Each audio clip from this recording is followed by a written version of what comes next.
Y bueno, lo último que vimos fue el experimento de Milgram, vimos algunos ejercicios y esta es la última oportunidad pues para verificar si hay alguna duda del experimento de Milgram, particularmente de alguno de los ejercicios de la serie. ¿Alguien que tenga Profesor, una duda? tengo una duda. Es en el ejercicio 10 de la serie que es acerca de Millikan. Bien, ¿cuál es la duda? Desde el inicio no he podido, bueno, no he podido identificar qué fórmulas utilizar porque porque no sé cómo igualarlas o cómo despejar para para, para sacar una fórmula para calcular el radio. ¿Para calcular qué, perdón? El radio, porque el ejercicio nos pide, pero no he podido despejar las fórmulas para hacerlo. Bien, ahí ven mi pantalla.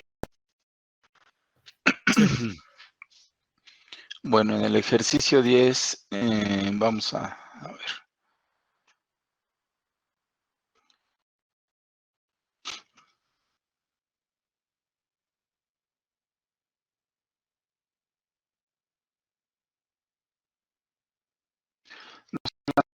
Gotas de aceite con el mismo radio y la misma velocidad terminal que se encuentran en el mismo campo eléctrico.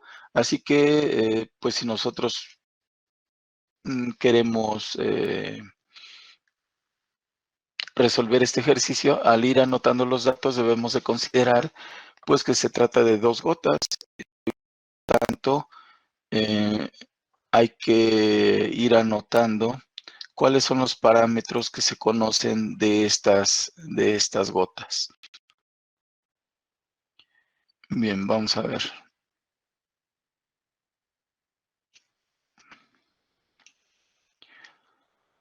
En de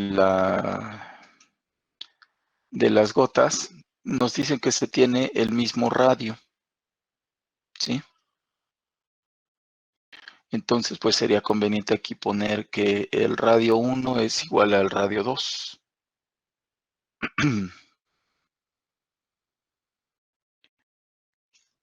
Aquí el radio 1, ese es igual.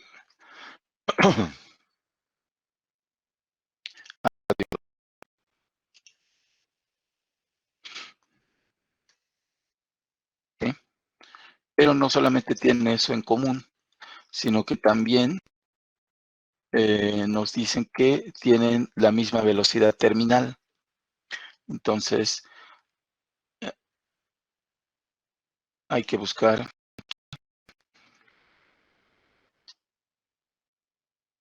la velocidad terminal 1. Bueno,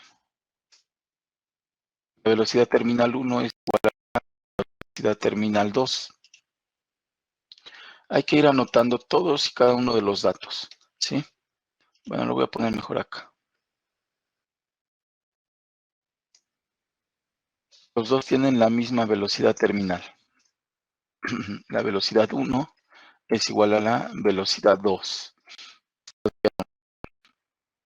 Y se encuentran en el mismo campo eléctrico. Entonces ponemos aquí que se encuentran también en el mismo campo eléctrico.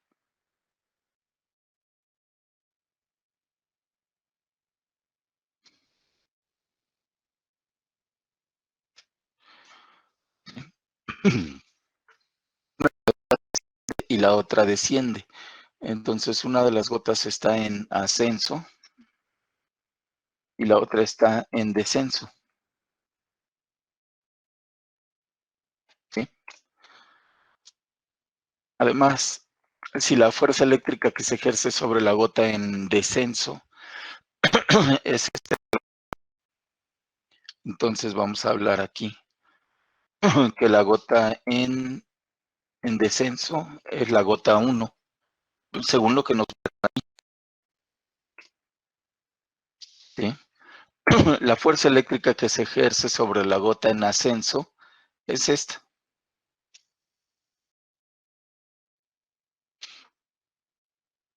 Entonces, nos piden determinar el radio de las gotas. Esto es lo que nos están pidiendo determinar, el radio de las gotas, ¿sí? Y que consideremos constantes los valores de la diferencia de densidades y la aceleración gravitatoria. Bueno, entonces en este caso que se conocen la diferencia de densidades, lo voy a poner como delta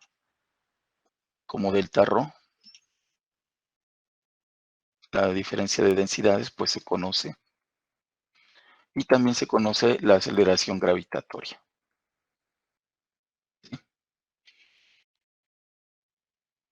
Estos dos parámetros pues se conocen.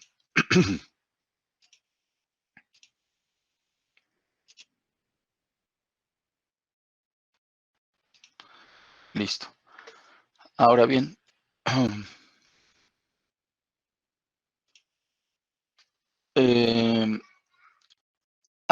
de las fórmulas que debemos de utilizar, pues nosotros tendríamos que, de alguna manera, tener formularios.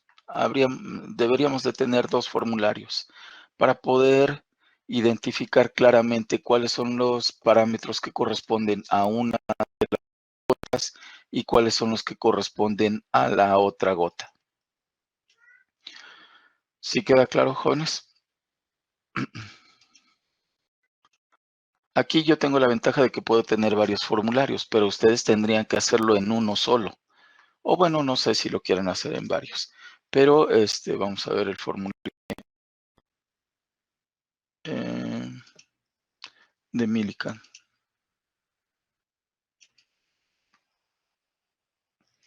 Aquí está. Fíjense que para cada una de las gotas se tiene la fuerza eléctrica.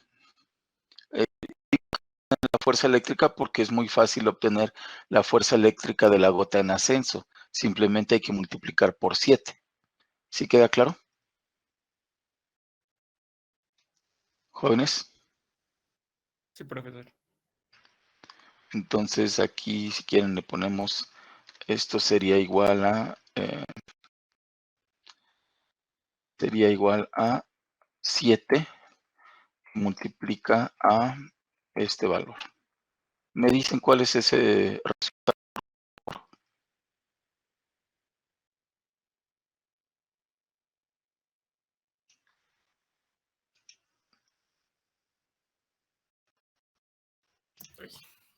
4.2049 Igual a 4.20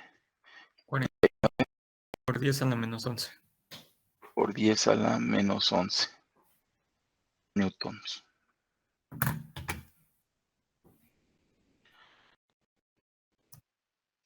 Este es el valor.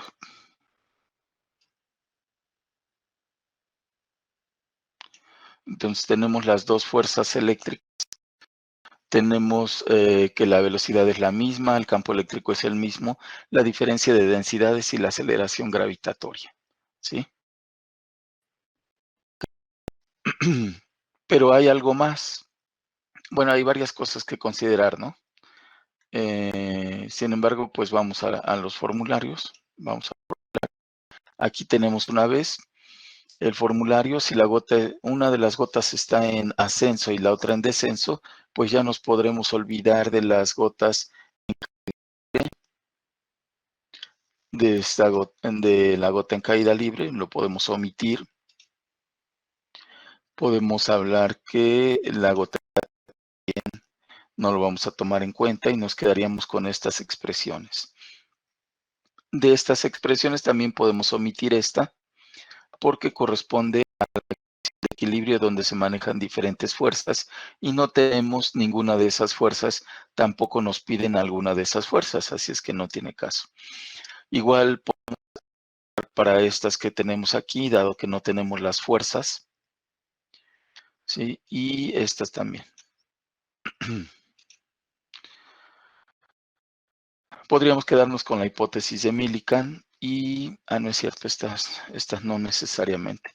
De estas, lo que podemos tomar en cuenta es que el campo eléctrico es al voltaje sobre la distancia entre las placas, ¿sí? De tal manera que vean lo que va a pasar aquí. Si el campo eléctrico es igual a sobre distancia, y aquí tenemos distancia sobre voltaje, pues entonces esto vendría a ser el campo eléctrico, pero a la -1. ¿Se entendió esto, jóvenes? ¿Podría repetirlo una vez más, por favor?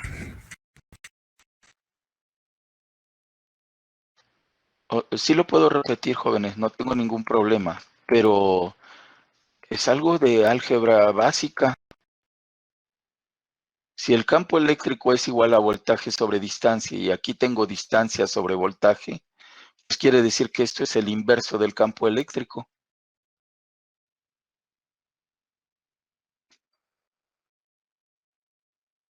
¿Quedó claro?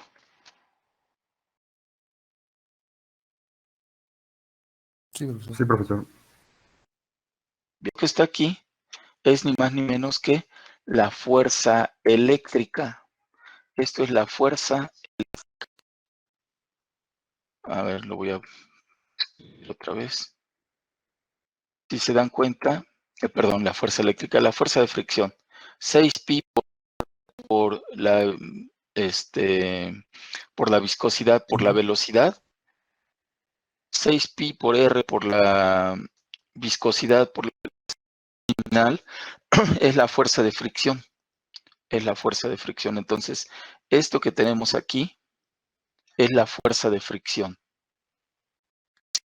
Jóvenes, esto es la fuerza de fricción. Jóvenes, ¿sí me escuchan? Sí. Esto corresponde a la fuerza de fricción. Y pues vendría a ser esto que está aquí. Es la fuerza de fricción.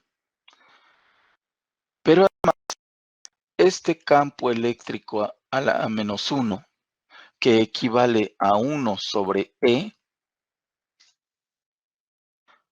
¿sí? Este campo eléctrico que equivale a 1 sobre E,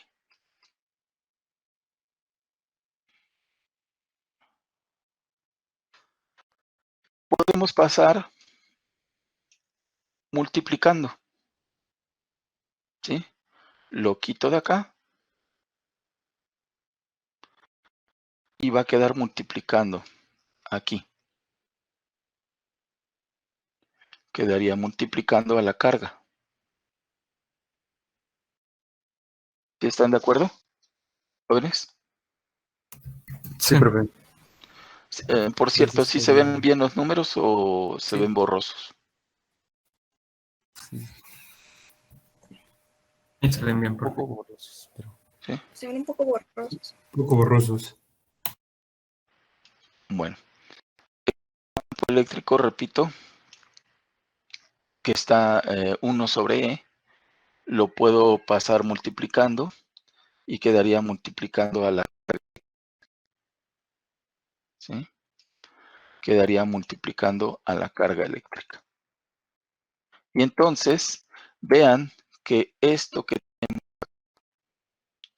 este campo eléctrico por la carga, o la carga por el campo eléctrico, es lo mismo que tenemos aquí arriba. La fuerza eléctrica, en pocas palabras. ¿Sí? Entonces, pues muy sencillo, aquí le voy a cambiar fuerza eléctrica. Y aquí también voy a poner fuerza eléctrica. ¿Sí? Y empezamos a notar pues ya cierta simplicidad. Resulta que la fuerza eléctrica fuerzas eléctricas, una para la gota en descenso y otra para la gota en ascenso. Vamos a ver. Para la gota en descenso es la E1 y en ascenso es la fuerza eléctrica 2. Entonces, para la gota en descenso es la eléctrica 1 y para la gota en ascenso tenemos la fuerza eléctrica 2. Pero esas dos las conocemos, ya sabemos su valor. Bien.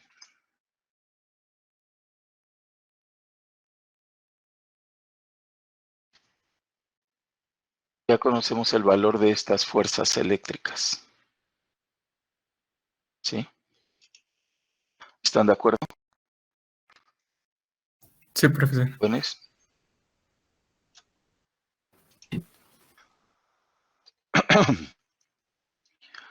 ¿Qué pasa con la fricción? La fuerza de fricción, pues va a ser la misma, porque nos dice que las gotas tienen el mismo radio, es decir, el mismo tamaño y la misma velocidad. Aunque una se encuentra moviéndose hacia arriba y la otra se encuentra moviéndose hacia abajo, se mueven a la misma velocidad y por lo tanto la fuerza de fricción debe, ¿sí? Nada más que una se ejerce hacia arriba y la otra se ejerce hacia abajo. Por lo tanto, estas dos fuerzas de fricción son la misma. Que poner fuerza de fricción 1 y fuerza de fricción 2 son la misma.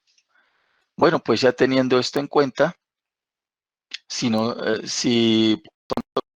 pues va a quedar aquí dos ecuaciones con dos incógnitas, que son la fricción y el radio. Y esto pues ya tiene solución. ¿Sí quedó claro, jóvenes? ¿Cómo se llega a estas ecuaciones? Es en base a o con base en pues en una serie de razonamientos que tienen como fundamento todo lo que se les explicó de los diferentes videos. Pero al final tenemos dos ecuaciones con dos incógnitas, ¿sí? Y de ahí ya podemos resolver el sistema para conocer el radio y la fuerza de fricción, aunque no es necesario determinar la fuerza de fricción. Simplemente hay que determinar cuál es el radio. ¿Hola, jóvenes? No, profesor. Entonces aquí tendríamos que emplear estas. Tenemos que utilizar estas dos expresiones.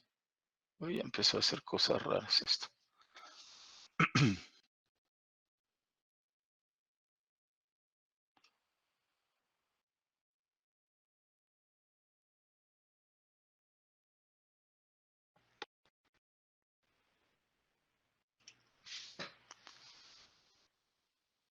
Ya el resto pues ya nada más es una cuestión algebraica que ustedes pueden resolver fácilmente sin mayores problemas. ¿Sí? Bien. Que tengan, ¿sí quedó claro? ¿Quién fue el que me preguntó? Yo, sí, ya, profe. Muchas gracias. Sí hay que tomar en cuenta varias cosas, pero todas son con base en los fundamentos que se les dieron en las explicaciones del experimento de Millikan. Bien. Pues habiendo ya concluido lo que es el tema de Millikan, vamos al siguiente tema, o bueno, vamos a avanzar en el desarrollo del programa y vamos a ver los modelos atómicos. Debes de tomar en cuenta también lo siguiente. Thomson lo que hizo fue el valor de la relación carga-masa, ¿sí? Thomson determinó el valor de la relación carga-masa y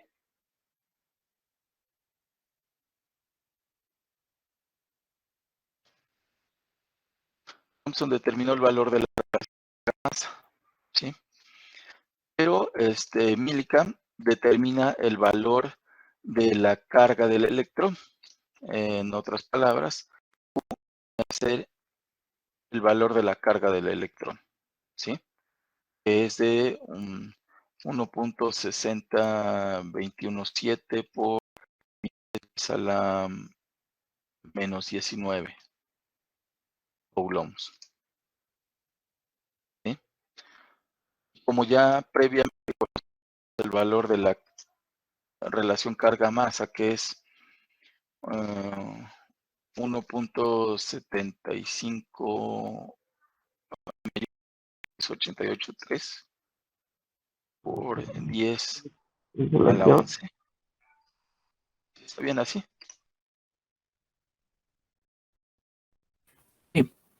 Sí.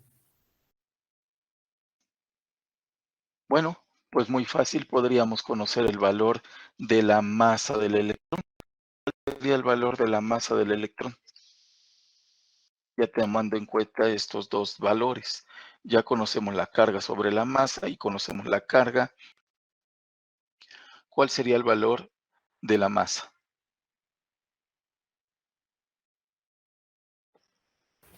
9.10938 por 10 a la menos ¿Perdón? 31.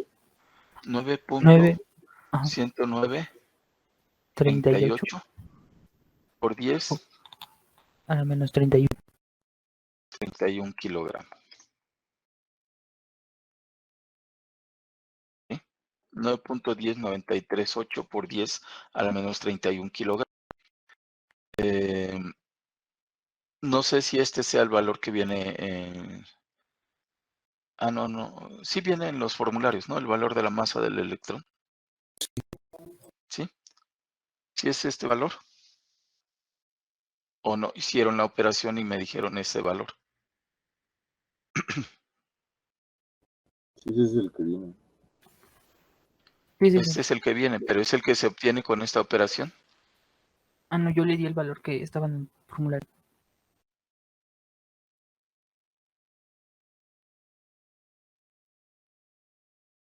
Bueno, entonces, obtengan el valor de la masa despejando.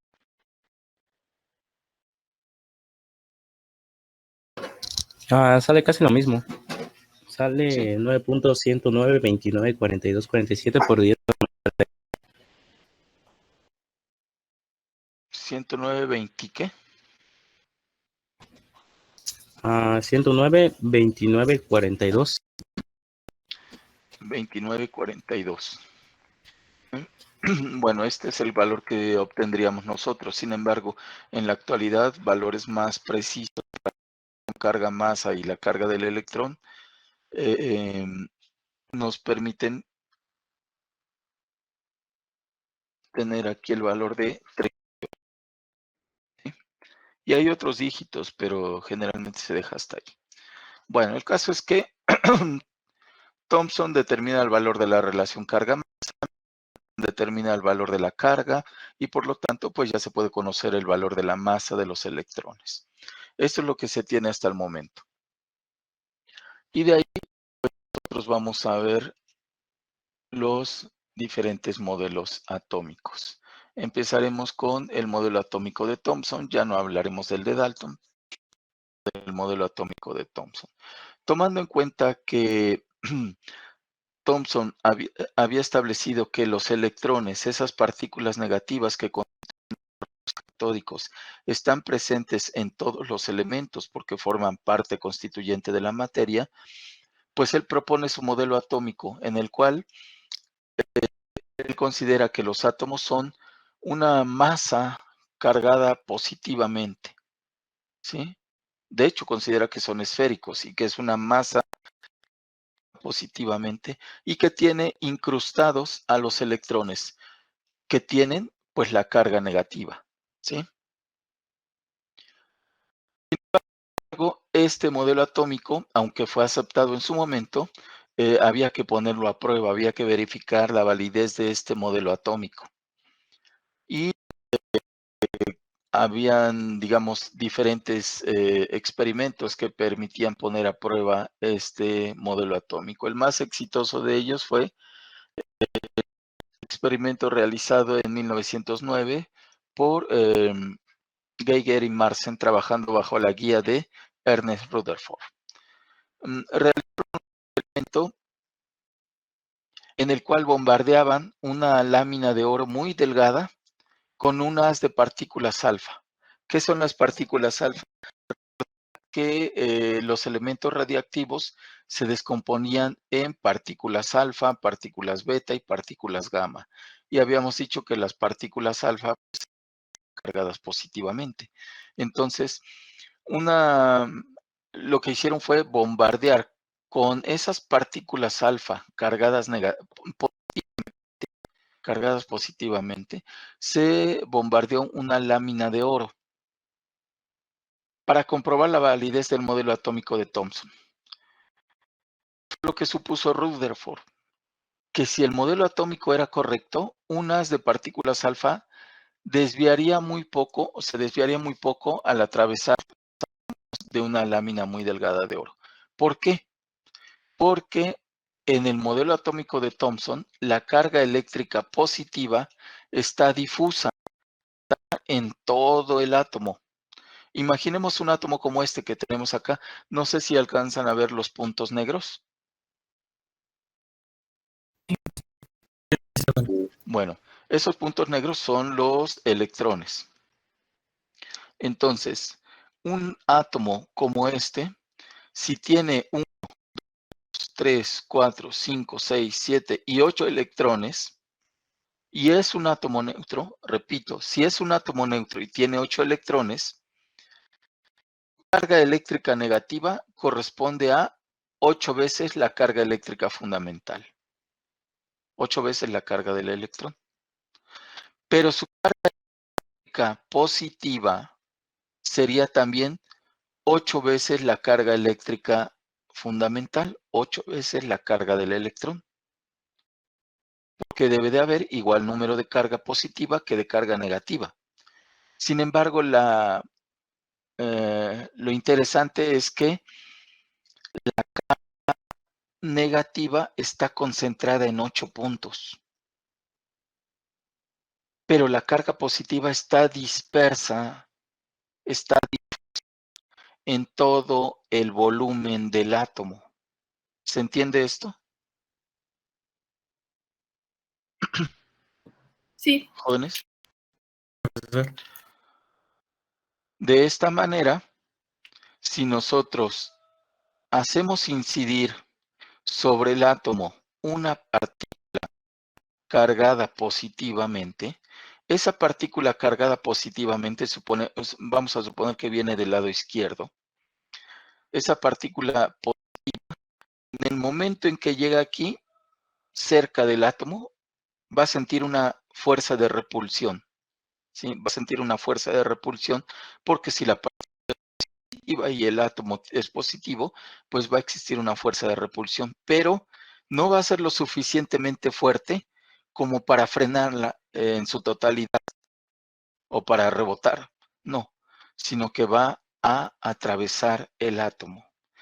Esa era la teoría o la hipótesis de Rutherford, que una partícula de carga positiva puede atravesar el átomo y que se puede desviar si acaso choca con electrones, pero en términos generales podría pasar sin desviarse. ¿Sí se entiende, jóvenes? Sí, profe. Quedaría de esta manera. Pasaría sin desviarse en términos generales. Una analogía que puede servir para que esto lo entendamos es, imaginen ustedes una bola de unicel. Sí conocen el unicel, ¿verdad? Sí. Imaginen un unicel de 1 metro de radio, es decir, 2 metros de diámetro, ¿sí? Y unos balines muy pequeñitos, los balines más pequeños, es decir, unas esferas metálicas muy pequeñitas. Imaginen que le incrustan las esferas metálicas, esos balines se los incrustan a la bola de unicel, ¿sí?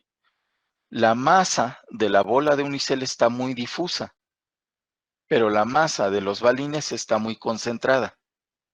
Ahora, que tienen una pistola calibre 45 y le disparan a esa esfera de unicel que tiene a los balines incrustados. La bala calibre 45 atravesaría o rebotaría en la bola de unicel. La atravesaría. Atravesaría. La atravesaría. Bueno, pues esa más o menos era la idea en el caso de Rutherford, pero hablando de cargas, no de masa, sino de cargas. ¿Sí queda? Sí. Sin embargo, pues lo que encontró Rutherford o los resultados del experimento que específicamente lo llevaron Geiger y Marsen fue que la mayor parte de las partículas de los átomos de oro supuestamente de empaque compacto, o sea, los atravesaban. Unas cuantas partículas alfa se desviaban, pero lo más era el punto número 3. Algunas de las partículas alfa, muy pocas, rebotaban en la lámina de oro. Esquemáticamente se veía.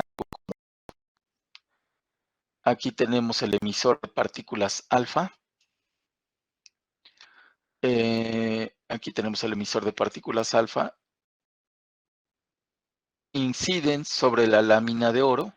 La mayor parte de las partículas alfa pasan sin desviarse. Pocas, ¿sí?, se desvían, pero unas cuantas, muy pocas, rebotan. ¿Sí? Muy pocas rebotan. Entonces la pregunta era, ¿por qué rebotaban? ¿Por qué rebotaban las partículas alfa si se supone que no deberían de rebotar? ¿Qué propuso Rutherford? Que la mayor parte del átomo era entonces espacio vacío. Se movían los electrones y que la carga positiva no estaba difusa en realidad, sino que estaba concentrada. La carga positiva no estaba entonces difusa, no estaba en todo el átomo, sino que estaba concentrada en el centro del átomo, en una pequeña región a la cual el núcleo atómico. Solo una región así, según sus cálculos, podía hacerlo bastante densa y con una carga eléctrica lo suficientemente alta para repeler a una partícula alfa. Así que entonces, pues aquí se crea el llamado modelo atómico nuclear, en donde tenemos un átomo con un núcleo atómico cargado positivamente, en donde los electrones se mueven a su alrededor en un espacio vacío, pero están delimitados su movimiento a cierta región, a ser el volumen del átomo. ¿Se entendió esto? Sí, profe.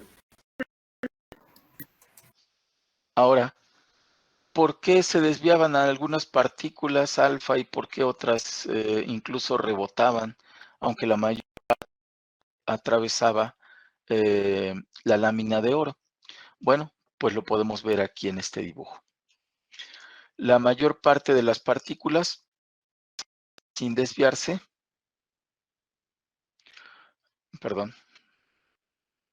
la mayor parte de las partículas pasan sin desviarse aquí, porque pasan lejos de los núcleos atómicos. Pero cuando una partícula alfa se acerca a uno de los núcleos atómicos, ¿por qué? Porque la partícula alfa es positiva, el núcleo está cargado positivamente, pero ahora la carga positiva en el núcleo está centrada en esa región. Entonces, ahora sí está lo suficientemente concentrada para desviar a la partícula. Otras partículas todavía más cerca del núcleo y pues se desvían más. Pero hay algunas que llegan muy de frente al núcleo, por decirlo de alguna manera, y entonces, como la partícula alfa tiene su carga concentrada y el núcleo tiene su carga concentrada y las dos cargas son positivas, pues ya existe suficiente fuerza de repulsión para que la partícula alfa rebote, por decirlo de alguna manera. ¿Sí queda claro, jóvenes? Sí. Sí. Ahora, este modelo atómico o presenta fallas. Hay algunas fallas que se presentan, pero hay una que es muy evidente. ¿Cuál dirían ustedes esa falla evidente? Que los electrones van en desorden, o bueno, van a su bola. La organización de electrones. No. Tal Hay vez puede varias ser cosas que que discutir de este modelo, pero vamos, hay también cuestiones que podemos, por lógica, deducir. ¿Cuál sería una de estas? yo tengo una. Podría Ajá. ser que si el haz llevaba partículas cargadas positivamente y los electrones son partículas cargadas negativamente, darlos o algo así, o atraerlos y retenerlos. Bueno, sí, podríamos decir que deberían de ser atraídos por las partículas alfa, pero no, yo estoy hablando en sí del modelo. ¿Por qué el modelo? No, ya no del experimento, sino del modelo. ¿Por qué el modelo presenta? Podría ser porque no está delimitada como que el área donde se están moviendo los electrones. Algo por ahí así debería, se considera una falla, pero específicamente no es lo que usted dice.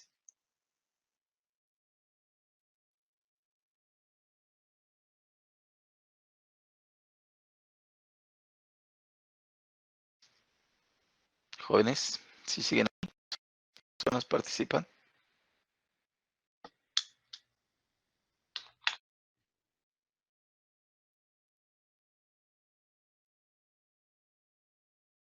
No, sí está neutralizado porque la suma de las cargas negativas que tienen los electrones es igual a la carga del núcleo. ¿A que los electrones deberían de ser atraídos hacia su centro? Efectivamente, los electrones, ¿qué carga tienen? ¿Positiva o negativa? Negativo. ¿Y el núcleo? Positivo. Positivo.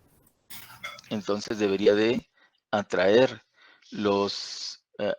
atraer a los electrones el núcleo atómico. En otras palabras, los electrones deberían de ir acercándose y acercándose cada vez más y más y más al núcleo hasta colapsar y neutralizarse. Pero eso no sucede, ¿sí? Esa es una. La otra es, bueno, ¿por qué los electrones se mueven pero no salen del átomo? ¿Por qué no salen de esta zona que delimita al volumen del átomo? Hacia el núcleo. Pero entonces, ¿por qué no son atraídos hacia el núcleo completamente y colapsan con él?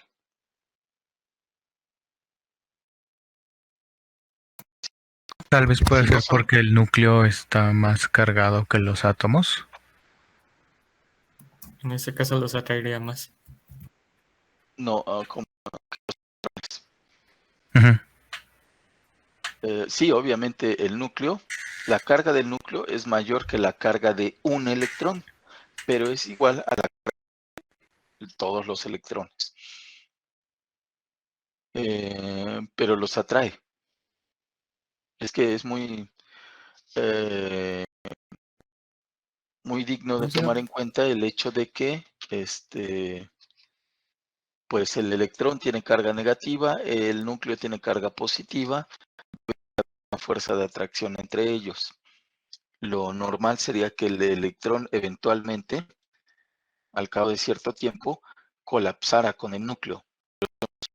Si no sucede, entonces la pregunta es, ¿Por qué entonces los electrones no salen disparados del átomo? ¿Por qué se siguen moviendo a su alrededor?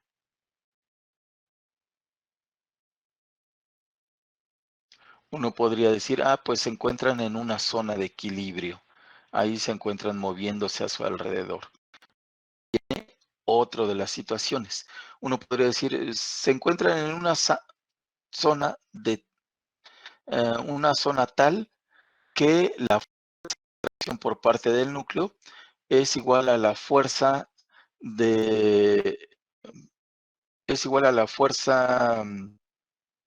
centrífuga, ¿sí?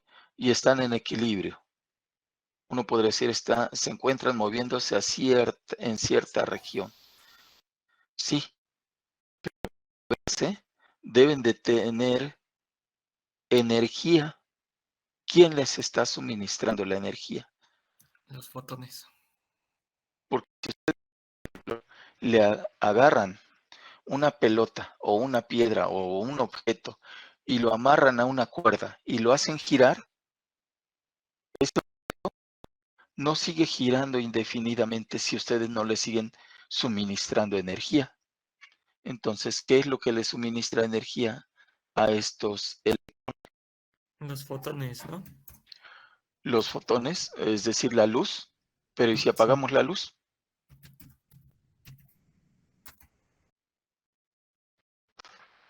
¿Sí me explico? Entonces, bueno, no vamos a profundizar ya más. El caso es que este modelo atómico tiene fallas, pero aún así fue aceptado. ¿Sí? Ya más adelante se explica con otras teorías por qué los electrones no colapsan, no se van al núcleo o no salen disparados. ¿Sí? Pero de momento, pues se presentaba fallas, aunque aceptado, y se creó el modelo atómico nuclear, o se aceptó el modelo atómico nuclear. Yo aquí lo puse de esta manera. De acuerdo a la física clásica, los electrones que se mueven alrededor del núcleo deberían perder energía constantemente. ¿Por qué? Porque al moverse alrededor del núcleo, si no se les suministra energía, pues tienen que ir perdiendo energía, hasta formar una espiral en la cual colapsarían con el núcleo. Esa es, digamos, la falla formal más aceptada. Pero bueno, ya vimos entonces el modelo atómico de Thomson, que se puso a prueba, no resistió la prueba y se creó el modelo atómico de Rutherford, que aunque con fallas fue aceptado. Después viene una serie de descubrimientos, ¿sí?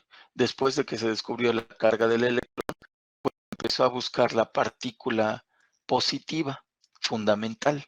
Sí, ya teníamos la partícula negativa fundamental, que son los electrones, ya tenemos su carga, su masa. Pues los científicos de esa época, de finales del siglo XIX y principios del siglo XX, ya seguían buscando las partículas subatómicas y se dedicaron entonces a descubrir, a encontrar la subatómica positiva, ¿sí? Curiosamente, la partícula subatómica positiva, que eventualmente se le dio el nombre de protón, se encontró en el mismo tipo de dispositivos que se encontraron los electrones, ¿sí? Dice aquí, después del descubrimiento del electrón, los físicos dedicaron sus esfuerzos a la búsqueda de una partícula elemental. Las primeras evidencias experimentales de la existencia de una partícula fundamental positiva son precisamente de los rayos canales. Acuérdense que yo les hablé de dos tipos de rayos, los rayos catódicos y los rayos canales. Generados en un tubo de rayos catódicos donde se generaban partículas con carga positiva llamados iones positivos. El tubo de rayos catódicos más o menos como este, nada más que la diferencia estaba en que en lugar de tener aquí un electrodo cargado positivamente, carga negativa aquí y carga positiva aquí, de tal manera que se generaba un haz de rayos catódicos, un haz que provenía del cátodo, viajaba hacia el ánodo y lo atravesaba. Pero aquí lo que vemos en este dibujo es un haz de rayos canales, de rayos cargados porque provienen del electrodo positivo, que es el ánodo. Viajan al negativo o se dirigen hacia el negativo y lo atraviesan. Este es un haz de rayos canales, no de rayos catódicos. Los rayos catódicos son negativos, los rayos canales son positivos. Bueno, en este tipo de dispositivos, donde se tiene invertida la polaridad de los electrodos, se encontró que cada gas usado en el tubo tenía o daba más bien una relación carga-masa diferente de sus partículas positivas. La relación carga-masa más grande se obtiene con el hidrógeno.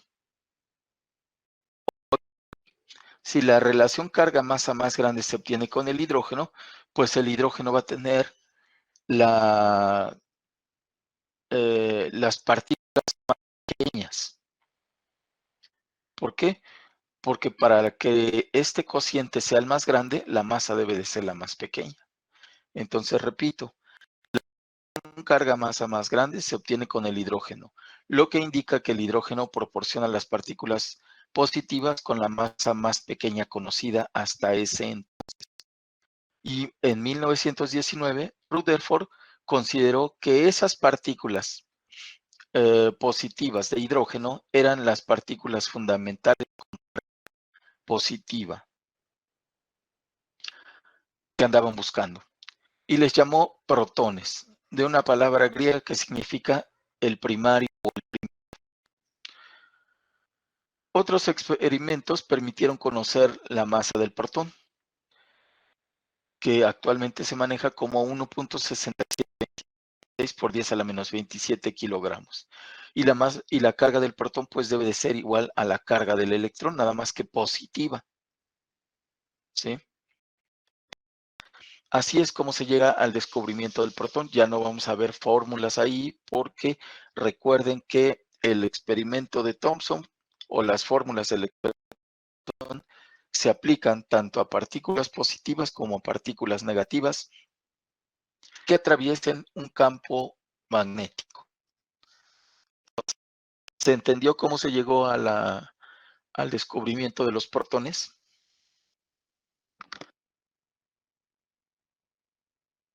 Sí.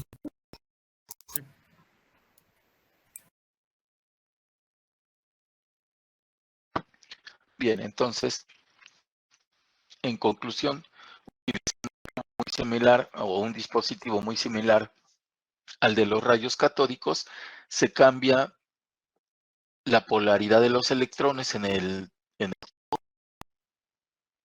se genera un haz de rayos positivos y esos rayos positivos tienen relación carga-masa. La relación carga-masa cambia dependiendo del gas residual que se tenga, cosa que no sucedía con los electrones. Pero en el caso de los rayos positivos sí cambia la relación carga-masa dependiendo del gas. Cuando se utiliza como gas residual hidrógeno, la relación carga-masa es la más grande que se obtiene. ¿Por qué? Porque la masa de esas partículas es más pequeña. Y Rutherford propone que esa partícula cargada positivamente proveniente de los átomos de hidrógeno, pues debe de ser la partícula positiva que andaban buscándola. Y él propone que sea esa la partícula. Eventualmente se encuentra que sí es constituyente de todos los átomos y se le llama protones. ¿Sí? Se encuentra cuál es su masa ¿sí? Esta masa del presente, si quieren anotarla por ahí en alguno de sus formularios, porque se utiliza comúnmente. Es de 1.6726 por 10 a la menos 20 kilogramos y pues la carga de un protón debe de ser igual a la carga del electrón para que un protón neutralice a un electrón. Y al revés también, un electrón neutraliza a un protón. Bueno, posteriormente se encuentran otra partícula. Recuerden que en los átomos radiactivos, las partículas emitidas se dividían en tres, en partículas alfa, partículas beta y partículas gamma. O dicho de otra manera, partículas alfa positivas, partículas beta negativas y partículas gamma que no se desviaban al pasar por un campo eléctrico, es decir, partículas neutras. Entonces, se sospechaba de la existencia de partículas neutras, pero estas partículas neutras pues eran difíciles de analizar o muy difíciles de encontrar. ¿Por qué? Porque no se desviaban en presencia de un campo eléctrico en carga y tampoco se desviaban en presencia de un campo magnético, porque al no tener carga, pues no tienen campo eléctrico ni generan campo magnético. Entonces no se desvían en presencia de un campo eléctrico ni en presencia de un campo magnético. Sin embargo, les digo, se sospechaba de la existencia de estas partículas neutras, tanto que en 1920, pues Rutherford pone la existencia de las partículas subatómicas neutras, ¿sí? Partículas que proporcionan masa al átomo, pero no carga.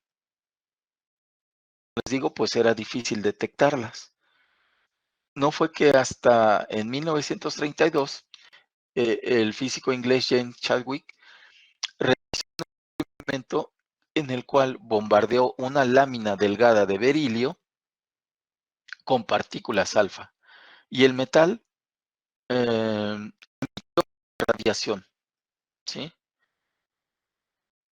Una radiación que consistía en partículas de alta energía, similar a los rayos que les acabo de comentar, que las sustancias radiactivas emiten rayos alfa, beta y gamma, y que los gamma eran las neutras. Resulta que esta lámina de berilio, cuando era bombardeada con partículas alfa, pues emitía algo similar a lo cual posteriormente se demostró que era el tercer tipo de partículas subatómicas, al que Chadwick le denominó por ser partículas neutras con masa un poco mayor que la masa de los electrones. Esa masa actualmente se considera que es de 1.69 por 10 a la menos 27 kilogramos. Ese valor también deben de anotarlo en algunos de sus formularios. Bueno, entonces, pues aquí lo interesante era que un elemento no radiactivo como el berilio emitía radiación al ser golpeado, al ser incidido, ¿sí? O al ser bombardeado por partículas alfa. Eran partículas neutras. Quiere decir que el átomo de berilio contenía esas partículas neutras. Y no solamente utilizó berilio, experimentos posteriores se hicieron con otros elementos y se encontró que esas partículas alfa estaban en todos los demás elementos. Por eso es que se consideró que esas partículas alfa estaban en todos los elementos y formaban parte de la materia. Y entonces ya se tenían tres tipos de partículas en el átomo. Partículas negativas, que eran electrones, partículas positivas, que eran los protones, y partículas neutras. ¿Queda claro hasta acá todo esto de las partículas subatómicas? Sí, profe. Sí, profe. Sí.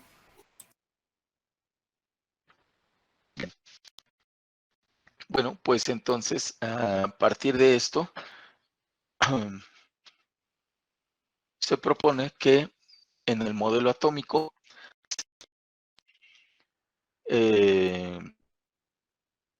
los electrones moviéndose alrededor del núcleo atómico, pero en el núcleo atómico van a tener los protones y los neutrones, ¿sí? Y en esa época se pensaba que, bueno, si los protones están en el núcleo y son positivos, ¿por qué están juntos?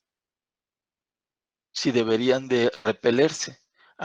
Se pensó que los neutrones hacían las veces de el pegamento. ¿Sí?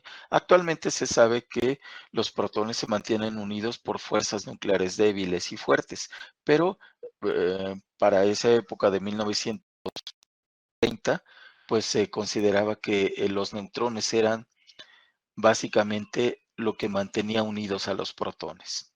¿Sí? Es un átomo constituido por 3 tipos de partículas: los electrones, protones y los neutrones. Aquí tomen en cuenta que los protones y los neutrones están en el núcleo. Por eso es que a estas partículas se les llama también nucleones. Las partículas que están en el núcleo se les llama nucleones. Están en el núcleo los protones y neutrones. Si un átomo tiene 20 nucleones, pues quiere decir que tiene 20 partículas en el núcleo. Y de esas partículas, algunos son protones y otros son neutrones. Eso ya va a depender del átomo en particular. ¿Sí queda claro? Bueno, yo les dejé a revisar un artículo. Un artículo que trata sobre la composición del átomo. Sí lo leyeron, ¿verdad? Sí.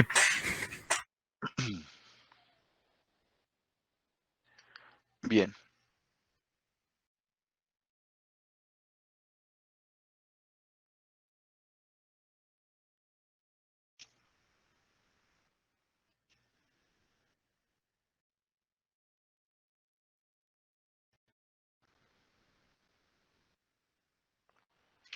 En ese artículo, no, perdón, abrí otro.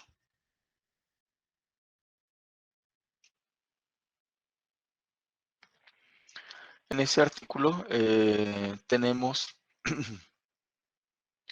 que pues nosotros vamos a considerar que los átomos están constituidos por electrones, protones y neutrones, y hasta ahí nos vamos a quedar. En la actualidad existen otras partículas subatómicas, ¿sí? Pero nosotros nos vamos a quedar con los electrones, protones y neutrones. Y aquí están las características de su carga. Y de aquí lo importante de entender es que nosotros podemos, con base en la notación, deducir cuál es su composición, ¿sí? Hay átomos que son neutros y hay átomos que presentan carga. Los átomos neutros pues deben de tener igual cantidad de electrones y de protones, pero los átomos que presentan carga pues van a tener una diferencia entre la cantidad de electrones y de protones. Hay algunos que tienen más electrones que protones y otros al revés, tienen más protones que electrones. En cuanto a la no se ve afectada por el número de neutrones. Entonces, un átomo puede tener muchos neutrones o pocos neutrones sin que esto afecte su carga.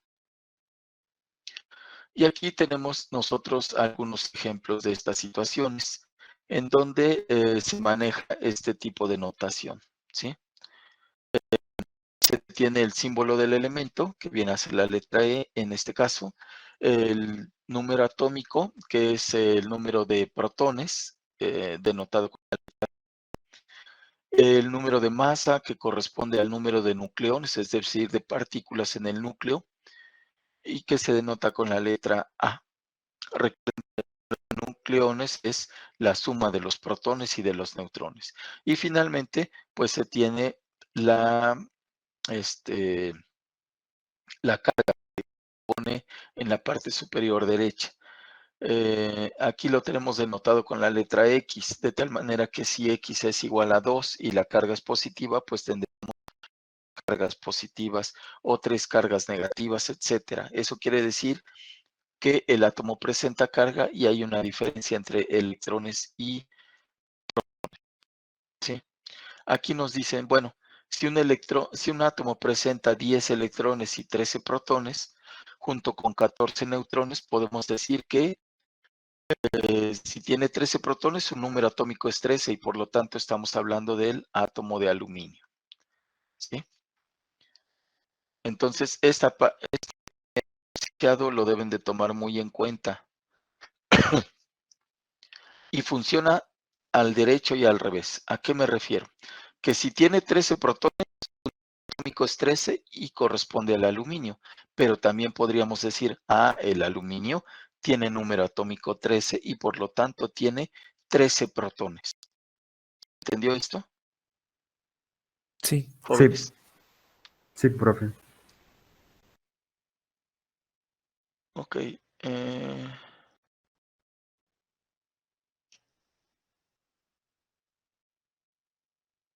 Este tiene mucha importancia, esto de la composición, porque los ejercicios de Bohr, por ejemplo acá, voy a buscar uno en el que sea necesario. Aquí, por ejemplo, si el único átomo del electrón, si el único electrón del átomo de berilio, pues es un átomo de berilio, ¿sí? Se encuentra en una órbita cuyo perímetro es tal, hay que determinar fuerza centrípeta y cantidad de movimiento angular.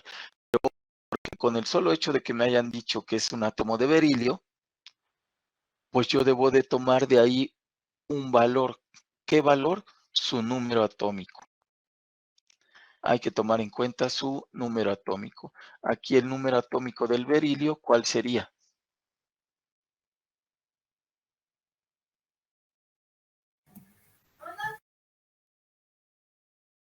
Deben de 36, ¿no? tener una tabla periódica por ahí. ¿Cuál sería el número atómico del berilio? Perdón. ¿Perdón? ¿Ves? 3. No, o sea, sí tienen una tabla periódica por ahí. Si no, Sería se cuatro. la van a Es tener que 4. aprender Es todo. el 4. 4. Es 4. 4. El número atómico del berilio es 4. Entonces, esto ya es un dato para el tema de Bohr, ¿sí? Este parámetro de Z se utiliza en el tema de Bohr.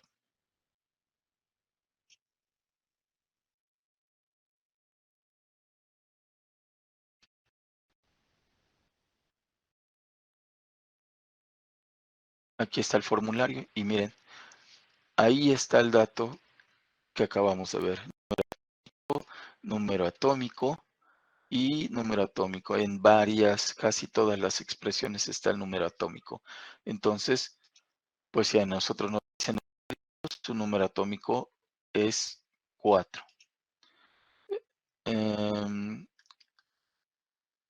Aquí hay otro. Dice, ¿a qué distancia del núcleo se encuentra el electrón del A5+? Dice, el único electrón del A5+. Ojo, porque aquí es importante la composición del átomo. Nos dicen, el átomo es un ion, es un electrón, y su notación es A5+. ¿Quién es A? Esto lo tenemos que razonar. A5+ tiene solo un electrón. ¿Están de acuerdo? Eso es lo que nos dicen ahí. ¿Jóvenes? Sí, sí, profe. Entonces, este ion tiene solo un electrón, uno nada más. Pero si me preguntan de qué elemento es, cuál es su número atómico, yo necesito razonar de la siguiente manera. Si solo tiene un electrón y tiene cargas positivas, pregunto, ¿cuántos electrones le debo de poner para que se haga neutro? 4. Pero si le pongo 4 electrones, neutralizo 4 cargas positivas. ¿Qué 3, no?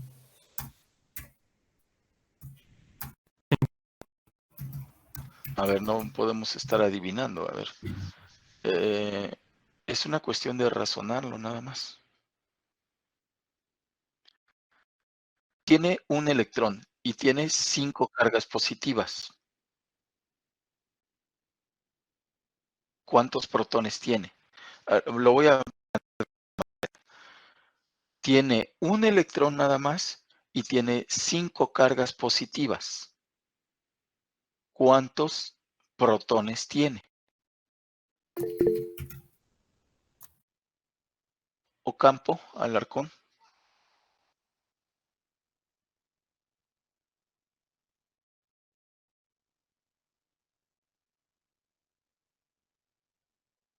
Efectivamente, debe de tener 6 protones. Debe de tener 6 protones, pero uno de los protones es neutralizado con un electrón, de tal manera que le quedan 5 protones sin neutralizar, es decir, 5 positivas. Entonces, el átomo neutro debe de tener 6 protones,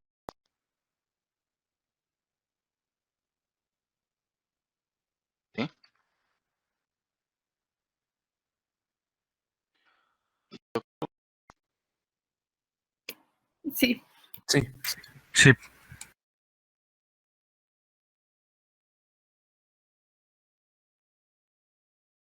y si tiene 6 protones, pues entonces su número atómico Z es 6. Pertenece Carbón. Al carbón.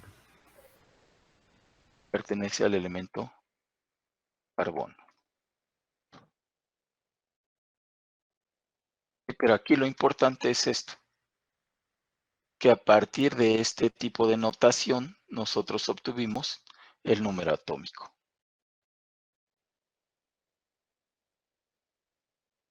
¿Sí, jóvenes?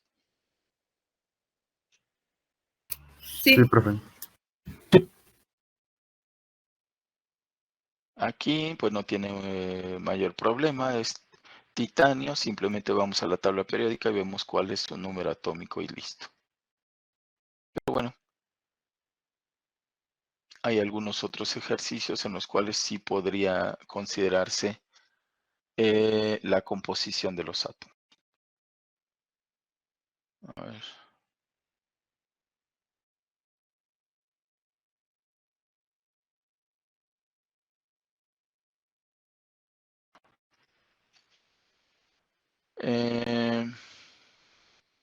Regresamos a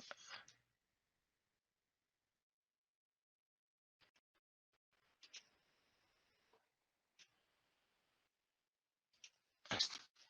Bueno, entonces deben de tomar muy en cuenta la composición de los átomos y el hecho de que el número de protones me dice el número atómico y conociendo el número atómico sabemos qué elemento se tiene.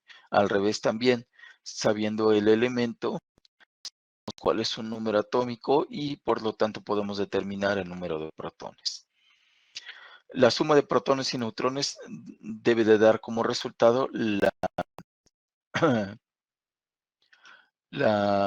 número de masa, ¿sí? En este caso, en el ejemplo que nos están dando, nos dicen que presenta esta composición. Entonces, si sumamos protones y neutrones, pues tenemos el número de masa que sería 27. Y finalmente, como tiene 10 electrones y 13 protones, pues 10 electrones neutralizan a 13 protones y quedan 3 protones sin neutralizar. Por lo tanto, la carga de ese átomo sería 3 más, ¿sí? Y quedaría su notación de esta manera. No siempre se pone toda la notación, como lo vieron en los ejercicios de Bohr. No siempre se pone toda, eso depende de, pues de la información que le quieran proporcionar a uno. Entonces, un átomo que tiene 10 electrones, 13 protones y 14 neutrones tendría esta notación, ¿sí? ¿Claro, jóvenes? Sí, Sí, Sí, Otra cosa que sí deben de recordar, la carga no se debe a un exceso o deficiencia de protones, sino de electrones, ¿sí? Se debe a un exceso de electrones. Entonces, eso sí hay que tomarlo bien en cuenta.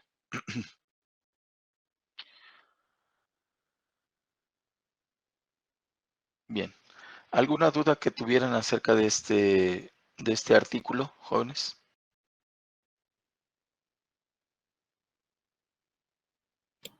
por mi parte no. no, profe. no, profe. ¿No? Bueno, después de ver la composición de átomos, pues vamos a la siguiente parte a desarrollar, que son los espectros electromagnéticos y la cuántica. En cuanto a los espectros electromagnéticos, bueno, este conocimiento que vamos a ver ahorita de espectros, teoría cuántica, y si nos da tiempo el efecto fotoeléctrico, ¿sí? Estos 3 cosas son necesarios de comprender para poder abordar la teoría atómica de Bohr, que es la que explica el por qué los electrones se proyectan hacia el núcleo, ¿sí? Todo esto va a estar encaminado a responder por qué los electrones no se proyectan hacia el núcleo, a las fallas del modelo atómico de Rutherford. Pero necesitamos este conocimiento de espectros electromagnéticos y teoría cuántica eléctrico. Pero empecemos con espectros electromagnéticos y para ello vamos a hablar de las llamadas ondas electromagnéticas. Las ondas electromagnéticas, como su nombre lo dice, pues son ondas, ¿sí? Son perturbaciones que tienen una componente eléctrica y una componente magnética. Y estas componentes eléctrica y magnética se mueven perpendicularmente, ¿sí?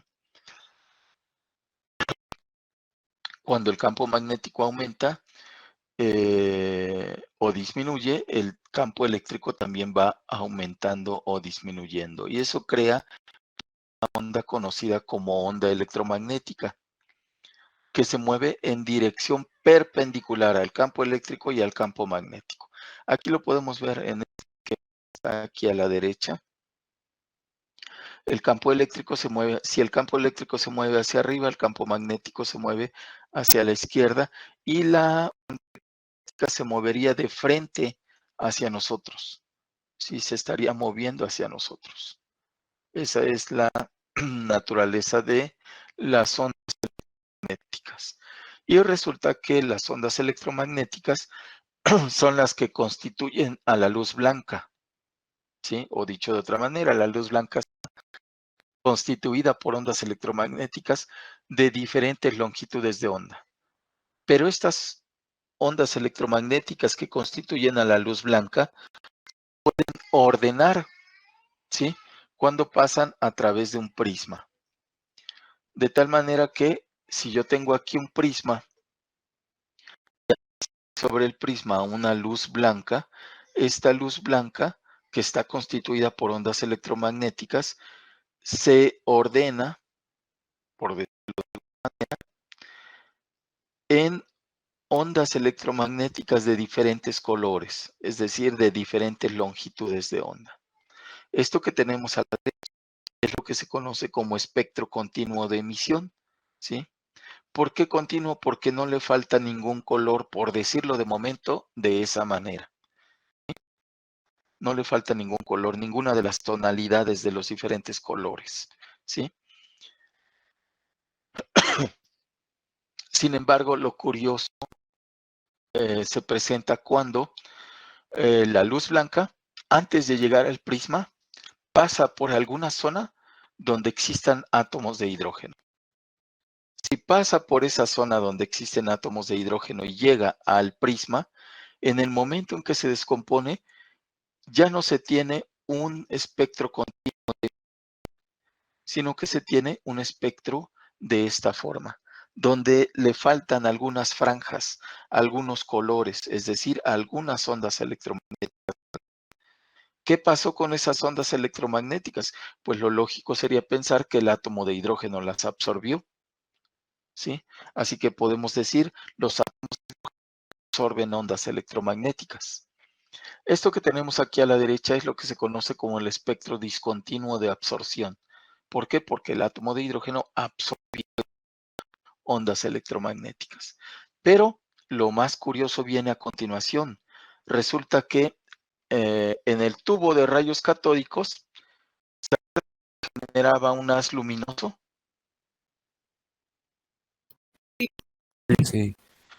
Pero en ese tubo se tenía un gas residual, ¿sí? Cuando el gas residual es hidrógeno, el haz luminoso, o más bien la luz del haz luminoso, se puede pasar al prisma. Es decir, tendríamos una lámpara de hidrógeno cuya luz pasa a través de un prisma. Y al pasar a través del prisma, lo que se obtiene es lo que tenemos aquí a la derecha. Se obtienen solamente 4 líneas. El átomo de hidrógeno solo puede absorber o emitir ciertas ondas electromagnéticas y no otras. Aquí a la derecha es lo que se conoce como el espectro discontinuo de emisión, porque el átomo de hidrógeno o los átomos de hidrógeno de la lámpara son los que supuestamente están emitiendo esta luz, estas ondas electromagnéticas. Entonces el átomo de hidrógeno presenta un espectro de emisión. Se tiene el espectro continuo, pero el átomo de hidrógeno presenta un espectro discontinuo de absorción y un espectro discontinuo de emisión. Por eso es que si ponemos o sobreponemos los espectros del átomo de hidrógeno, pues se obtiene el espectro continuo de emisión. En otras palabras, el átomo de hidrógeno absorbe ondas electromagnéticas, pero emite esas mismas ondas electromagnéticas.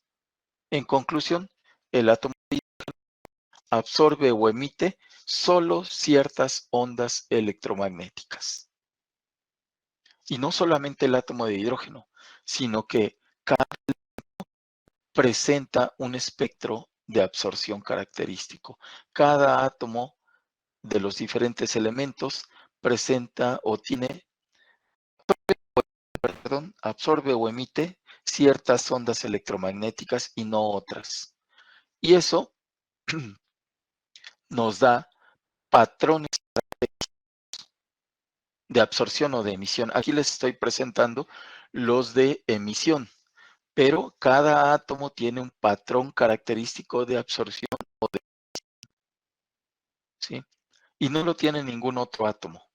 De tal manera que estos patrones se pueden utilizar para detectar átomos, ¿sí? A veces de manera un tanto sorprendente, ¿no? Porque lo voy a poner aquí a ver si se puede.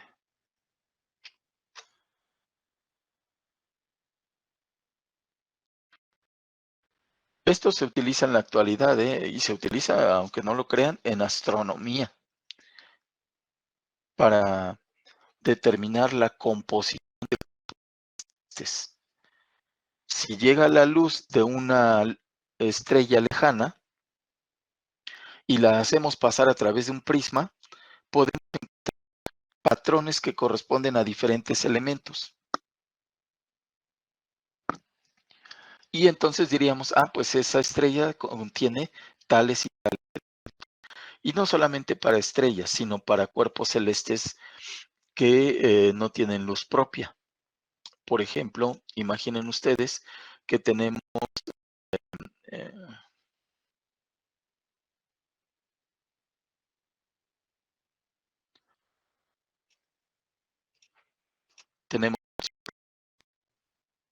bueno, ya no me salió redondo, pero por acá está el Sol, ¿sale? Ya se conoce el patrón de la luz solar, ya se conoce cuáles son los componentes de la luz solar. Y si no se conociera, pues se podrían averiguar, porque ya se conocen los patrones de los diferentes elementos. Por aquí voy a poner a la Tierra. Entonces, si la luz solar llega desde el Sol a la Tierra, se puede analizar esa luz y obtener luz de absorción. Y dentro de ese patrón de absorción de la luz del Sol, se compara con los patrones de absorción de los diferentes elementos y se dice, pues el Sol contiene a tales y tales y tales elementos. Listo. Ok, pero esa luz del Sol puede viajar un espacio considerable y llega a una, no sé, a una luna de Júpiter, Ganímedes, por ejemplo. ¿Sí? Atraviesa la atmósfera de Ganímedes, se refleja en la superficie de Ganímedes y llega a la Tierra. Y la podemos pasar a través de un prisma y analizar a ver qué nuevos patrones tiene esa luz proveniente de la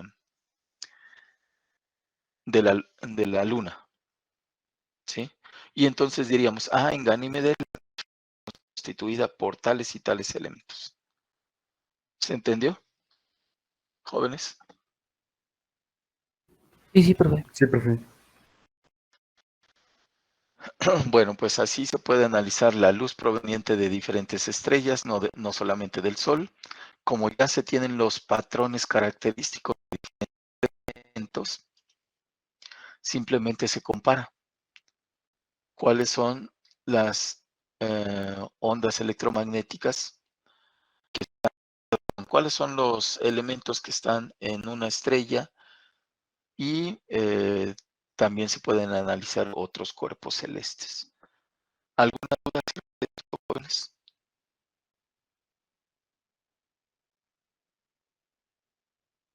Compártanos. No, ninguno. No, ¿No? profe. No, profe. Entonces aquí surge una pregunta, ¿no? ¿Por qué los átomos solo o emiten ciertas ondas electromagnéticas y no otras? ¿Por qué absorben o emiten solo ciertas ondas electromagnéticas? Había que responder esa pregunta, pero bueno, en ese entonces no se dio respuesta. Esto fue por allá de 1985 y una de las primeras relaciones que se establecieron entre las ondas electromagnéticas o emitidas de un átomo fue dada por una expresión matemática propuesta por Jan Balmer en 1885. Utilizó la longitud de onda de las diferentes ondas electromagnéticas del espectro del hidrógeno. ¿Sí? Recuerden que para el hidrógeno se veían 4 líneas. Estas ondas electromagnéticas correspondientes a las 4 líneas tenían estas longitudes de 357, 486, 434 y 410 nanómetros. Estos valores ¿sí? Estos valores que tenemos se relacionan mediante esta expresión. Repito, lo único que hizo Balmer fue relacionar este valor con este valor, con este valor, con este valor. Es, en conclusión, relacionar estos 4 valores matemáticamente, ¿sí? Es como si a ustedes les dijeran, a ver, encuentra una relación matemática o una expresión matemática que relacione estos 4 valores. No sé, no me importa, simplemente relaciónalos matemáticamente. Ah, pues ustedes pueden encontrar una relación entre ellos, ¿sí? Eso fue lo que hizo Balmer, encontrar una matemática entre estos 4 valores. Y la relación matemática era esta, donde el inverso de la longitud de onda es igual a una constante multiplicada por la diferencia de cocientes. Aquí la expongo de esta manera, aunque en el video viene un poco diferente, es equivalente, pero viene un poco diferente. El caso es que aquí el parámetro n adquiere los valores de 3, 4, 5 y 6. Entonces, cuando n es igual a 3, se obtiene uno de estos valores. Cuando n es igual a 4, se obtiene uno de estos valores. Cuando n es igual a 5, se obtiene uno de estos valores. Y cuando n es igual a 6, se obtiene uno de estos valores. Les voy a pedir que me digan qué valor se obtiene cuando n es igual a 4. Entonces van a sustituir aquí menos 1 sobre n cuadrada, donde n es igual a 4. Así es que quedaría 4 al cuadrado. Díganme qué valor se obtiene.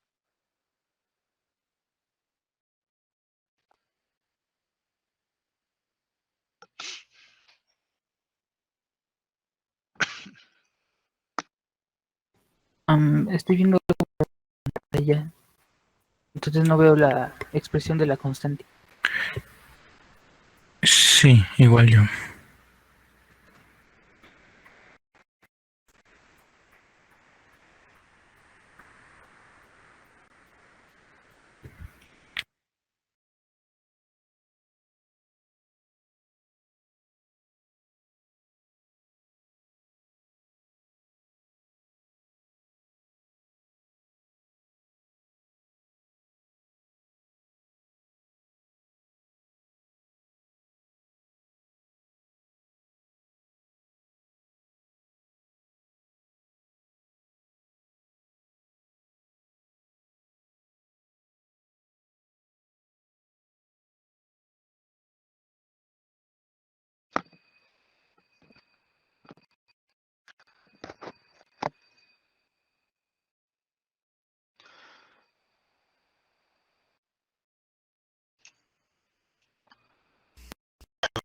Creo que maestro, ¿se lo digo?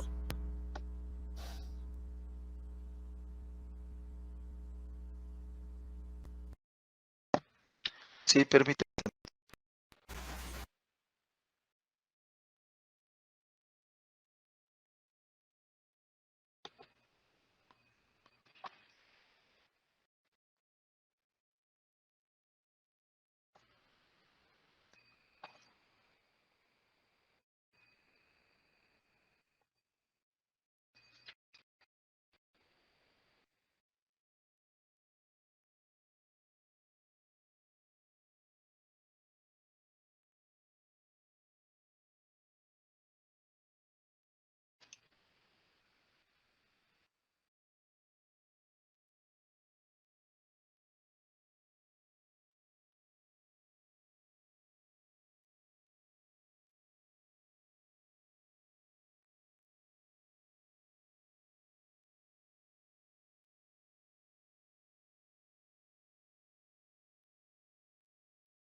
Bien, ahí ven mi pantalla.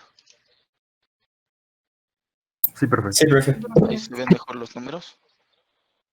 Sí. Sí.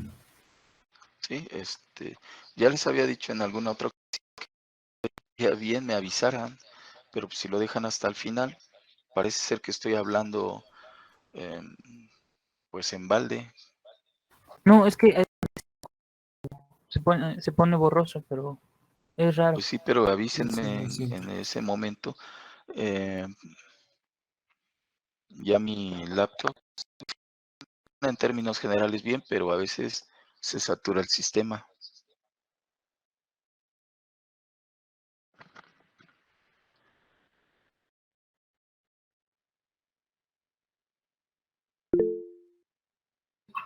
Profe, creo que en ese caso podría ser, al menos en mi experiencia lo he vivido usando esta plataforma de Google, suele trabarse mucho más que, por ejemplo, en Zoom. Y de hecho, ¿sí me escuchan? Sí, Sí, profe. Bien, yo creo que en adelante vamos a tratar Zoom. De todos modos les voy a mandar el link por la plataforma de Classroom. Classroom sí lo vamos a seguir utilizando, pero en lugar de utilizar Meet, vamos a utilizar Zoom para que no tengamos este problema. Pero bueno, pues ahorita ya continuamos aquí. Aquí, cuando nosotros sustituimos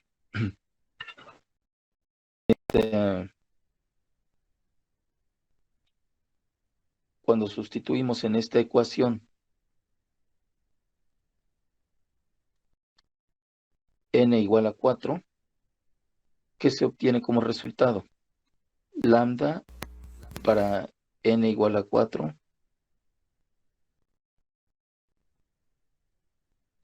¿Qué se obtiene como resultado? 2.056.000. No lo escucho bien. Ha de ser mi internet. Oh, no. Bien, Ulises. A mí me salió que fue 2.0564 por 10 a la menos 8. No, no puede ser. Tiene que ser uno de estos valores. Vean que estos valores están en nanómetros y el resultado que tener está en metros, así es que tienen que hacer la conversión, pero de todos modos no es este valor. Emiliano Valle.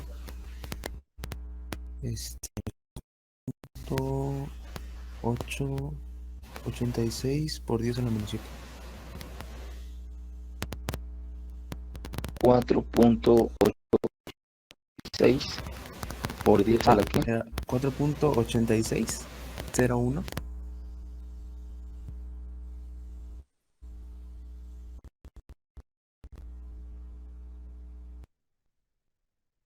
por 10 a la menos 7. Por 10 a la menos 7. Y sería en metros. ¿Por qué? Porque aquí tenemos metros a la menos 1, a la hora de sacar el inverso, pues quedarían metros. Entonces, pues está en metros, nosotros lo queremos en nanómetro para comparar, tenemos que utilizar, digamos, mover el punto, ¿no? Si queremos aquí que pase, pues vamos a tener que desplazar el punto 2 espacios. Y entonces tendríamos 486.01 nanómetro. Y este valor, pues coincide con el que tenemos. Quiere decir que cuando n es igual a 4, pues se obtiene la onda electromagnética de color verde. ¿Sí quedó claro, jóvenes? Sí, maestro. Entonces, Sí. lo único que hizo fue relacionar matemáticamente esos 4 valores de las diferentes longitudes de onda del espectro discontinuo de del átomo de hidrógeno. ¿Sí? No explicó a qué se debía que el átomo de hidrógeno absorbe ondas electromagnéticas. Simplemente dijo, bueno, pues esta expresión relaciona esos 4 valores. ¿Sí quedó claro, jóvenes? Sí. Sí. Ok. Sí. Bueno, vamos a continuar. Pues se encuentra que el espectro electromagnético, las ondas electromagnéticas, no solo son aquellas que nosotros podemos ver, no solo son la región visible, ¿sí? Sino que existen ondas electromagnéticas que nosotros no podemos ver a simple vista. Necesitamos dispositivos que nos permiten detectar esas ondas electromagnéticas. Se encuentra entonces que el espectro electromagnético completo pues está en regiones que van desde los rayos cósmicos, rayos gamma, rayos X, ultravioleta. La zona visible que vean es una parte muy pequeña del espectro, es una parte muy pequeña del espectro, la zona visible. Aquí la tenemos, perdón. Pero es una parte muy pequeña, la zona visible, ¿sí?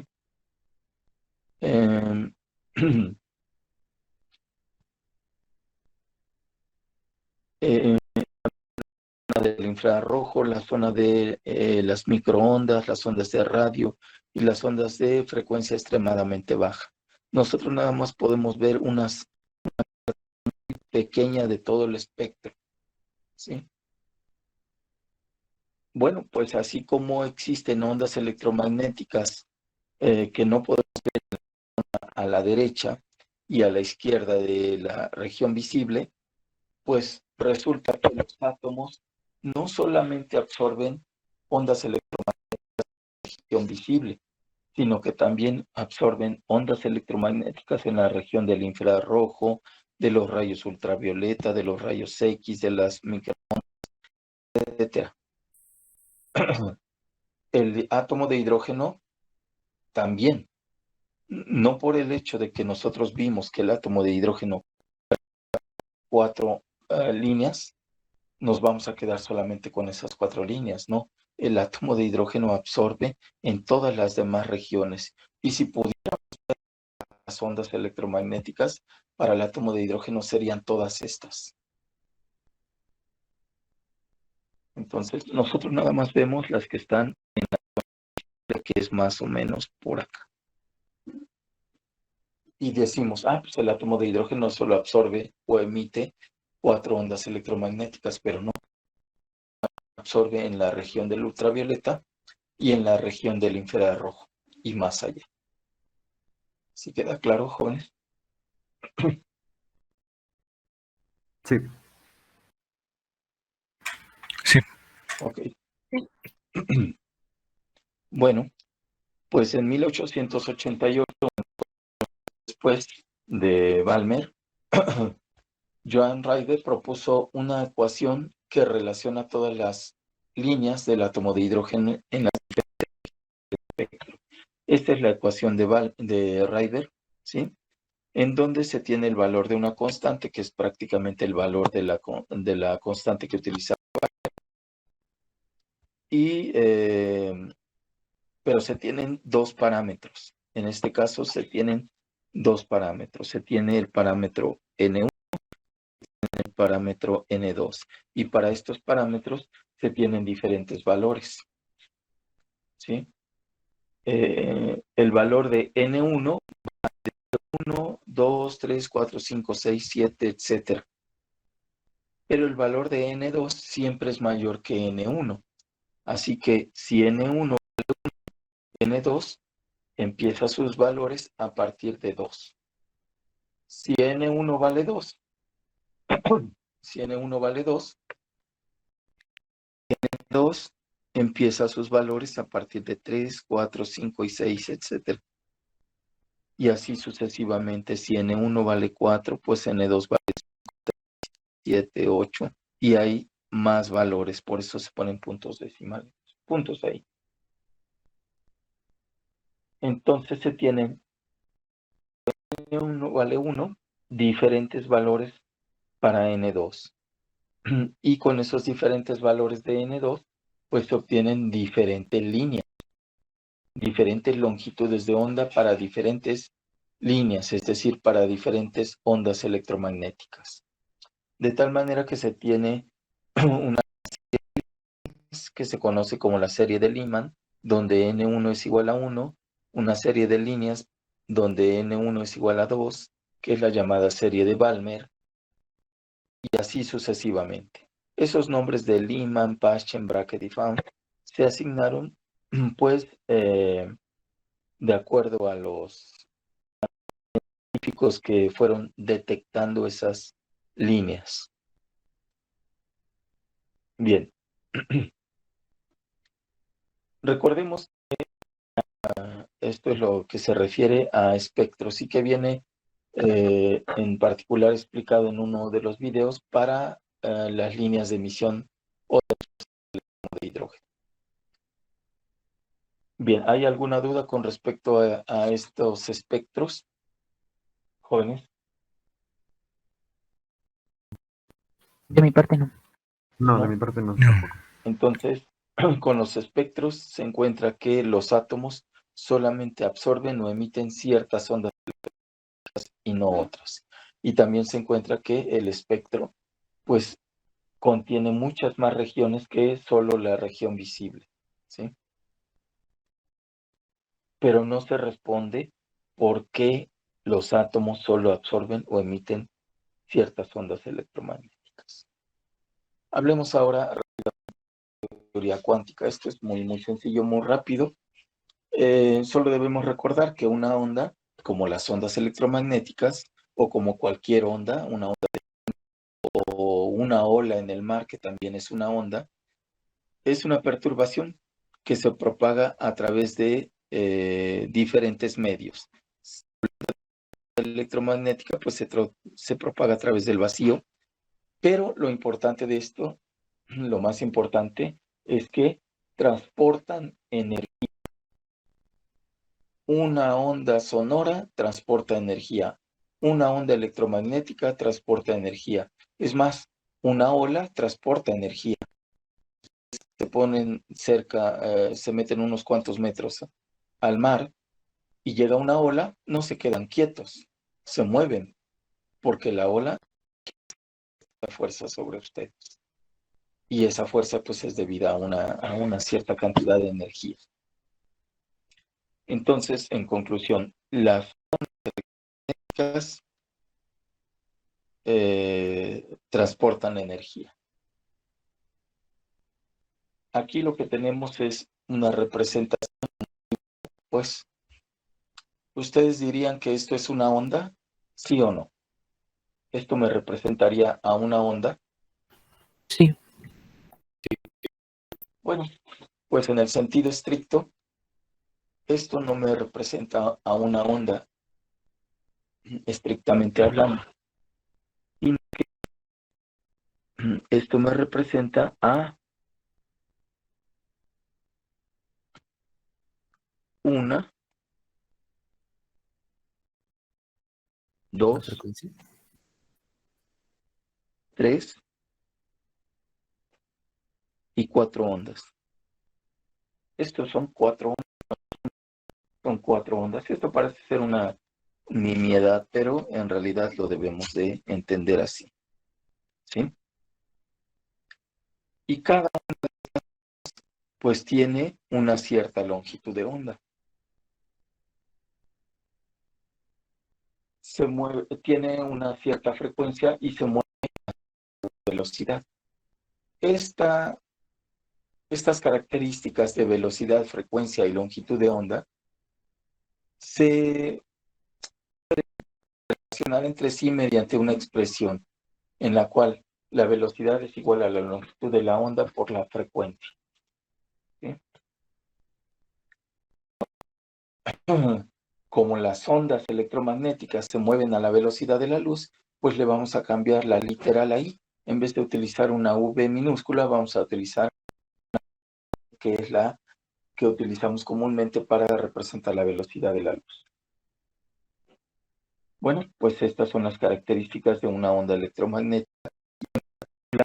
Si hablamos de ondas electromagnéticas que se mueven a la velocidad de la luz, tendríamos que C es igual a la longitud de la onda por la frecuencia.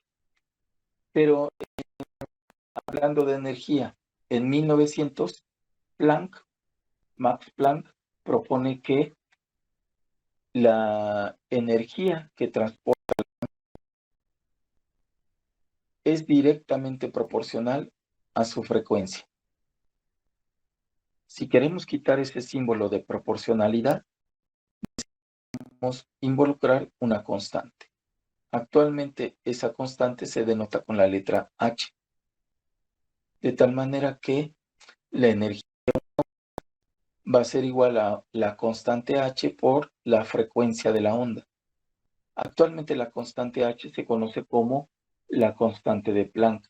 Y de la onda electromagnética, pues se le conoce como la energía del fotón. ¿Sí? Y se denota con E subíndice F. Aquí tenemos una expresión, ¿sí? Porque la frecuencia se puede despejar de la ecuación de arriba y quedaría que la frecuencia es la velocidad de la luz sobre la longitud de la onda. Y si lo sustituimos acá, pues quedaría la expresión que tenemos aquí. ¿Sí? Entonces tenemos dos expresiones para la energía de un fotón, para calcular la energía de una onda electromagnética. Actualmente como fotones, aunque inicialmente se les dio el nombre de cuantos. De ahí el nombre de teoría cuántica. Quantum es un término que proviene de una palabra latina que quiere decir paquete. Porque Max Planck consideraba que la energía de las venía en forma de paquetes, en forma de, en este caso, pues de ondas electromagnéticas que las transportaban, que transportaban esa energía. Así que esta representación que vemos nosotros aquí de una onda tiene 4 paquetes. De aquí hacia acá hay un paquete de energía, de aquí hacia acá hay otro paquete de energía, y otro paquete de energía. ¿Sí? A la onda se le conoce como fotón y a la energía pues sería la energía del fotón. Y esto es en términos generales la teoría cuántica. Simplemente entender que las ondas electromagnéticas transportan energía y que esa energía se puede calcular con estas dos últimas expresiones. ¿Sí queda claro? Y también las ondas electromagnéticas se mueven a la velocidad de la luz. Lo repito nuevamente. En la teoría cuántica se considera o se sabe que las ondas electromagnéticas se mueven a la velocidad de la luz y transportan energía. Y que esa energía se puede calcular con estas dos últimas expresiones. ¿Y quedó claro, jóvenes? Sí, profesor. Sí. Sí. En la siguiente sesión, la teoría cuántica para explicar el llamado efecto fotoeléctrico. Y como esa parte es muy pequeña, no me voy a llevar más de 20 minutos en el menos, pues empezaremos ya la teoría atómica de Bohr. De tal manera que en la siguiente sesión, pues yo les voy a mandar algo de material para que lo estudien y yo supondré que ya habrán resuelto los ejercicios de teoría cuántica, porque no involucran más que dos expresiones, estas dos que tenemos al final. ¿Sí? Y una hipótesis. Una hipótesis. ¿Se acuerdan que Millikan tenía una hipótesis? La hipótesis de Millikan era que la carga es igual a un número multiplicado por la carga eléctrica fundamental. ¿Sí lo recuerdan? Sí. Bueno, pues en el caso de Planck hay una hipótesis. La energía radiante y la energía de toda efecto de todo un fenómeno luminoso, ¿sí? La energía total emitida, ¿sí? Es igual a un número entero multiplicado por la energía de un fotón. Así que si, por ejemplo, tenemos una lámpara o, sí, una lámpara que emite ondas electromagnéticas y emite, como se ve aquí, 4 ondas, pues la energía total emitida por esa lámpara será, en este caso, 4 veces la energía de un fotón. ¿Sí? ¿Quedó claro esto último? Y sí, Sí. Si la lámpara emite 10 ondas electromagnéticas, pues la energía total emitida por la lámpara sería 10 veces la energía de una onda. Entonces, no puede haber medias ondas, ni un cuarto de onda, ni nada por el estilo. Bueno, estas expresiones son las que van a utilizar ustedes para resolver los ejercicios de teoría cuántica que están en la serie. Y eso sería todo. Disculpo por pasarme 1 o 2 minutos. Bien, si no tienen ninguna duda, pues eso sería todo. En Classroom les paso el material que deberán de estudiar para la sesión. ¿Prendemos nuestra cámara, profe? No, ya lo dejamos así, todos tienen asistencia. Ya no da tiempo. No sé si Gracias. tengan otra clase ahorita.